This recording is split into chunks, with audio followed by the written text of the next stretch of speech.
Yesterday, I completed 310 kilometers over the month of May, walking and running. I climbed over 10,000 feet over the month and was exercising for over 90 hours. And this is what I have learnt from it. Welcome back to another episode of the 100% podcast with me, your host, Harry Purdy. And today I'm going to share 10 lessons that I learnt over doing my 310 kilometer challenge in quickfire fashion and give you the roundup and the lessons that I learnt doing this challenge for charity and in memory of my grandma. Now, without further ado, I'm going to go straight into it. But just so you are aware, if you were unaware, that the reason that I did it was my grandma passed away earlier this year, and she was the kindest soul in the whole world. And she was a massive fundraiser for the charity MS. And I wanted to pick up the baton and carry on in her memory doing what she was really passionate about. So that was why we did it. Why 310 kilometers? There was a 50-kilometer challenge for May going on that MS do every year. And I knew and felt that if I were to just sign up to do the 50-kilometer one, people would think, well, you know, Harry, like, we know you can do 50 kilometers in a month. Let's see what else you can do and make it worthwhile a donation. And that's what I did. I wanted to do something and prove something to myself too, that I could do that amount of distance, because it definitely left me with a few question marks. But here's what I've learned from it. Number one, a massive reminder that food is our friend, not our enemy. So much focus is on the food industry and the fitness industry right now. And there's a lot of negative chat around different types of food groups and which foods are bad for you. You've even got people labeling fruit like not a good thing and zero sugar drinks not a good thing. And although that's not the fuel I'm talking about, it definitely falls into the same category. Without fueling myself over this month, I would have been an energyless mess going into the last week. And the fact that I had to, which we'll speak about further into the episode, had to recover from a 5-day illness as well during this, made that even more important. One of the things that I kind of calculated and just worked out just to make this point relevant is that I would have been in a deficit of 1,000 calories at least every day during this challenge, whether I'd be running or walking. And the fact that it was averaging out at over 9 miles a day, whether it be on my feet, walking or running towards the end of the challenge, meant that food was hugely important. And that incorporated everything, right? Whether it goes from carbohydrates to fats, even some points, you know, convenience food, because I'd be out and I'd be like, holy shit, I'm absolutely starving.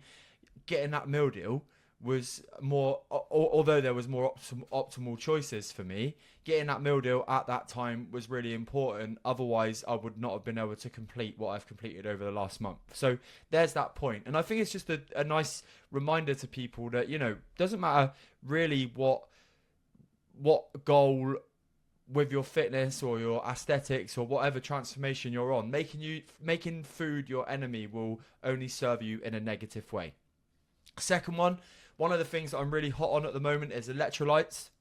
There are a lot of people talking negatively about electrolytes right now, and one of the things that kind of links into another conversation, and I have made a video about this, which is going over onto my second channel, which we will just drop a little link in the video in the podcast here, which is going to be more YouTube based content, but is around the fact that, you know, there's no balanced opinion allowed anymore. Like, you have to, for people to click on your video, you've got to say that things are a scam. You've got to say things that are no good. You've got to say things are no good.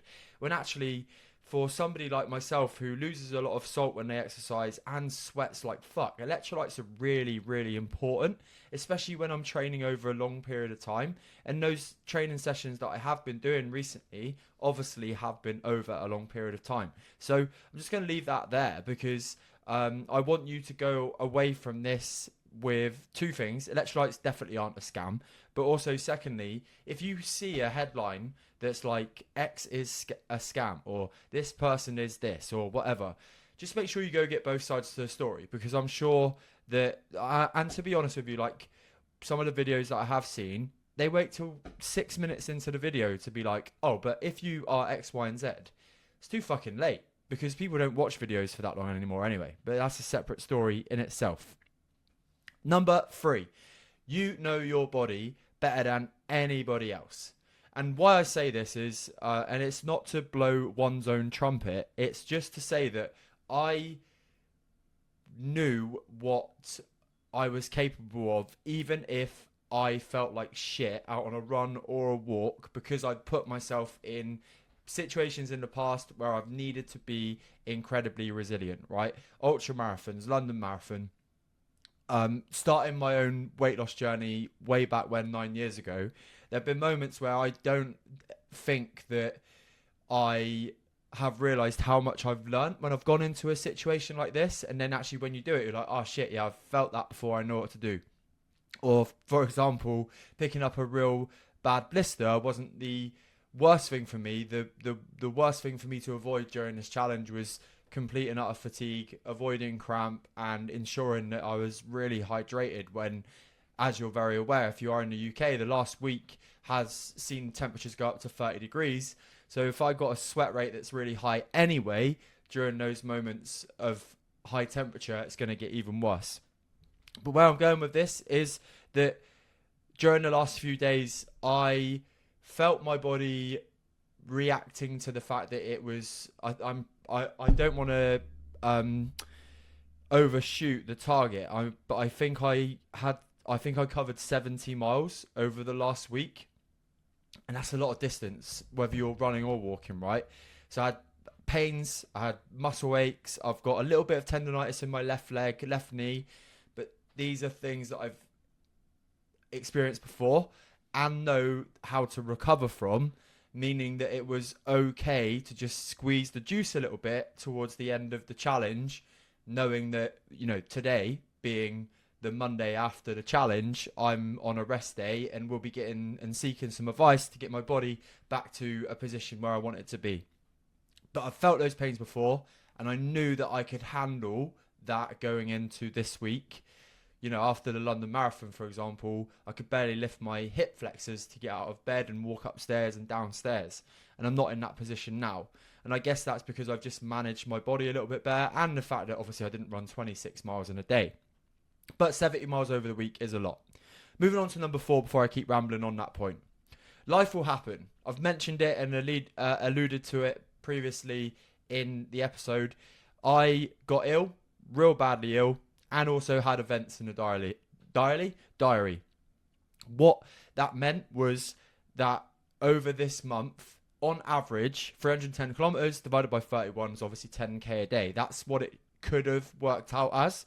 But with these events and these events and the illness that I had, that couldn't happen. I had to miss 6 days, which actually on average meant that the 310 kilometers had to be covered over 25 days, which actually made, in some ways, the challenge more difficult than it should have been and could have been. But again, I quite like that because I'm a bit of a sicko. And again, knew that I could handle it, and knew that even though I'd set out to do it and there was a little bit of an issue there, I knew that I could handle the challenges that were in the way. But again, this is why, a little bit of a side tap, but this is a bonus point, like doing resilience challenges, doing things that are hard, doing things that are slightly out of the normal, genuinely give you lessons that you can go and apply in other areas of your life, whether it be getting ill and coming back.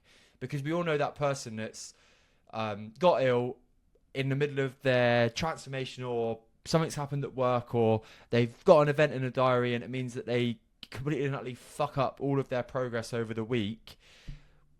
Managing around those life situations is way more important than avoiding them in general, because you can't avoid life situations, right? You're going to get ill. You're going to get invited to events. You're going to have an argument with your boss or partner or whatever. And it's how you respond to those moments that matters. And again, this isn't like a preachy moment, but just due to the fact that I've had shit things happen in the past, I've had moments in events where I've had to be really resilient, I've put myself in hard situations, it then becomes easier. And I think nowadays, we kind of have to force ourselves to get into those situations because life's made to be easy, and every decision that you make can be made a little bit easier, like next time and next time and next time. When we do put ourselves in those hard situations, it has a massively positive effect. But that was a reminder, is that life does happen. It's just how you respond. Next one, nice cute one. People closest to you will support you no matter what. Obviously, with regards to my family, they knew why I was doing this. Had all the support I could possibly need, from food to massages to check-ins to donations. And again, like, without really going too much into it, the people who aren't close to you, they're not supposed to care, right? They've got their own lives going on. And I think I had a moment on the little story. I had a moment on the last run yesterday. At the start of the run, about 0.6 miles in, I was just thinking about, holy shit, 310 kilometers, nearly done. Had 7.6k or something like that to run yesterday evening to finish it off. I just got really kind of emotional and overwhelmed. The fact that I'd done it, and it had been a bit of a slog this last week, but also a little kind of, there's like a saying around, the biggest wins are done when there's nobody there watching you, and you're literally like clapping for yourself. And that was me yesterday evening. I'd done 303 kilometers up to that point, had to go out for another 7k run. There's fucking nobody out. It was a Sunday afternoon, and I wasn't sad that there was nobody there, but I was sad, or not sad. I just got like, I think like the grief thing came back up a little bit. And I'd started the run, and I was just like, wow, this is quite an intense feeling. But I knew that there was people there that really cared. And, you know, if I needed to give somebody a call and be like, oh, I was a bit sad yesterday or during this run, and they're absolutely there for you. And I think when you do link it to something that means a lot to you as well, sometimes it doesn't really matter whether there's people there supporting you or not. The fact that you've just done it is enough. And actually that self-trust is enough, which kind of leads me onto a point again, further into this list. So number 6 is accountability changes everything. When you announce online that you're going to do something, even to my, relatively small audience, it makes a big difference, because, you know, you've got your reliability to look after. I've got my reputation to look after. I've got my personal opinion of myself to look after as well. I didn't want to set out on a challenge and let anybody down, or more importantly, let myself down. I wanted to deliver on what I said I would do, and I guess tick off something that I didn't think I could. Maybe I knew I could do this at the start. I knew that it was, very much achievable for me, but there was always a chance that I could have not done it too, if that makes sense to you listening. Let me know in the comments if I do make sense here, or if you kind of are hearing it but are linking it to something in your own life as well. It'd be really interesting to know. But that accountability and being public with it, again, maybe from a privileged position, the fact that I've got a podcast with over 200 episodes, blah blah blah, and I'm confident enough to share it, but it can change it.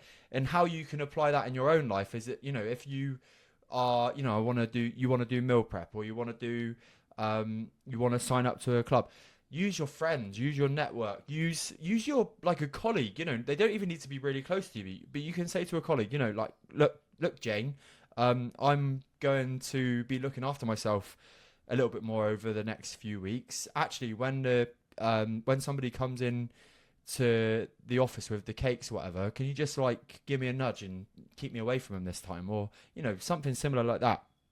But when you announce it, you don't just keep it in your head.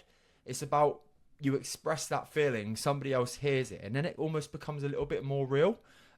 So yeah, just that one. Accountability does change everything, and that can be accountability with a coach without plugging one's own coaching. And it can also be once, with your closest and nearest and dearest, or just a mutual connect that you want to utilize. Okay, next one. Nature rules. And this links kind of into the next one. Over the last month, I've seen so many cool things from Buzzards literally landing on a fence next to me, to walking into a field with two deer probably no more than 50 meters away from me, literally like in freeze mode. They were just staring at me like, ugh, and insane. I've seen again, like, sharing my nerdy side, military aircraft that you don't normally see, and obviously not for great reasons, but B2 bombers flying overhead. They look really cool. A1 400, like the double propeller military US aircraft, again flying low, and these are all things that I just wouldn't have seen if I wasn't out doing this thing. I know it's not necessarily linked to nature, but being out in nature allowed me to see these things. I saw an incredibly beautiful fox in the daytime, which is really unusual, and it was like a big old thing. And it just looked so fresh and nice. It wasn't, like a bin fox. It was just lovely, and many other different things as well. The noise of the birds going out to Bowley's Cove and Ringstead Bay and all that when I was on holiday was insane. Just looking at the coastal views when the sun is out. I genuinely don't. I am gonna say this. That walk in that area of the world is hard to be beaten. It genuinely is, and I been to some cool places. I haven't been everywhere in the world, obviously, but I've been to some cool places, and that area, the Jurassic Coast, is hard to beat. I'm not going to say it's the best, but I do struggle sometimes to think of somewhere better. Next one, own company. This links into it. Having a great relationship with yourself is the biggest superpower you can ever have. And I will honestly say that because of the endurance lessons and events that I've had and done, and the amount of time on the road that I've had with myself, either walking or running or doing training runs, and being an only child as well is definitely helpful with this. I am so content in other people's company. As anybody who's close to me will know, I'm a social bumpkin is the word I'm going to use.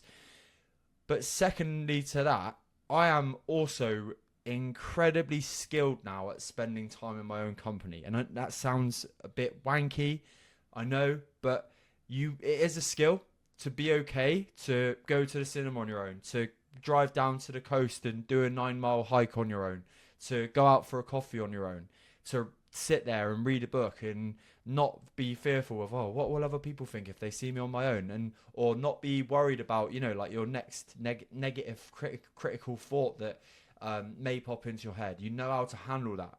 And I can honestly say that having that, they do say, before you can be happy with somebody else, you've got to be happy on your own. But I just think that carries over not just into romantic relationships, but just everything, like your work balance, like how you treat yourself with your nutrition, how you treat yourself with your exercise. It all comes down to whether you're okay with yourself and your own company. And you know what? If you want to find out how to be, or how I've got my own coaching process of how to help people get okay with their own company. But if you want to know how I've managed to do that, maybe we can do that on another episode, or maybe we can do a YouTube video on that, because I really believe it's so important. So if you want to hear more about that, just DM me or drop it in the comments on YouTube or on Spotify. Next one kind of links into the accountability thing, so I won't go into this one too deeply. Delivering for others equals happiness. And again, one of my most favorite, and I guess it's kind of controversial, but I don't think any task is completely selfless. I think any task somebody does, they're doing it because there's some form of gratification from doing it. And I don't mind saying that, all of the Movember things, Goggins, doing my first ever ultra for charity, and doing this 310 kilometers for grandma and MS. Yeah, of course I'm doing it because in memory of my grandma, and of course I'm doing it for the Multiple Sclerosis Society. But because I've done that, that makes me feel good too. And I think that for anybody who's struggling, and anybody that's in a bit of a low place or doesn't feel like they've got any drive or energy right now, getting some accountability and delivering for others with some fundraising is one of the best ways to get yourself out of a slump. And when I throw back to like my mentally lowest moments of my life, it was the first challenges that I dived into, doing 200 kilometers for Movember back in 2020 maybe, was one of those first ever things. And I also remember, I don't mind, because I'd had that focus for a whole month. I'm going to do this, I'm going to do this, I'm going to do this. When the month stopped, I felt naff again. And then it started to click. It's because you need a mission. Everybody needs a mission. Otherwise, we allow our brains to dictate or look for problems. The final one. Completion equals confidence. When you finish a task that you have said that you're going to do, when you have delivered for others, when you've asked for accountability, maybe subconsciously, and when you've had that support from other people, and then you've proven to them that you can do the thing, you've overcome those life challenges, when you've worked with your body, knowing that you're not in the best place, but you can do it anyway, when you've looked after your body with nutrition and hydration in a correct way, when you've spent that time in your own company and in nature, and at the end of it, you have completed the thing that you set out to do. Anybody that's done that, whether it be a Hyrox, whether it be a marathon, whether it be a 10K program, whether it be Couch to 5K, whether it be your first PT session with your first gym session with your new PT, whether it be your first ever CrossFit competition, when you've done it, no matter what happens, when you've ticked that box and said, yes, I've finished it, I've done it, done what I've said I would, you will get confidence from that. And that's why I'm going to wrap things up today. If you found today's episode helpful and you've enjoyed my 10 lessons from my 310 kilometer challenge for MS, let me know in the comments your thoughts, which ones you agree with, maybe which ones you don't agree with, or which ones you need a little bit more confirmation on. But make sure you like and subscribe with whatever platform you're listening to, especially on YouTube. Make sure you're subscribing. Lots of you viewers who watch my stuff, you watch, but you don't subscribe, and you really should. And if you're listening on Spotify, I don't know about that with you lot, but I guess there's a few of you that aren't subscribed as well. So make sure you click that follow button on Spotify, drop a 5-star review, and share these episodes with your friends. I'm here most Fridays with new episodes on the 100% podcast, and I'll see you here very soon. Take care.